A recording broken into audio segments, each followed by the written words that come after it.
Hello. Hello कुठे आहेस तू? ताई, मी येत होतो का भाऊबीजला घरी. अच्छा, ये चालेल ये. हा, आलोच. नाही गाव का जरा झोपलेला माणूस पण दिसत नाही का? नुसती गुणगुण गुणगुण करते. काम धंदा तर काय करत नाही, होता तो पण सोडून बसलाय. कॉलेज नाही काय नाही, इथं नुसता झोपून असतो आणि मला बोलतोय.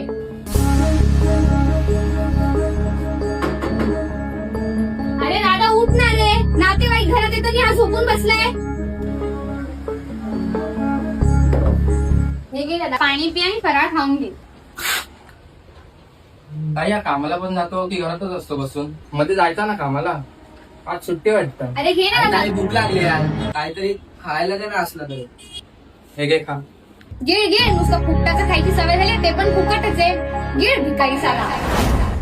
मुलांना हे सर्व सहन करावंच लागतं. जोपर्यंत आपण मुलं कमवत नाही तोपर्यंत आपल्याला भिकारीसारखे शब्द वापरले जातात. बाहेर काय, घरात सुद्धा इज्जत मिळत नाही. आपल्याच घरी काही ना काही खाताना शब्द ऐकून मान खाली टाकून ते गप्प खावं लागतं.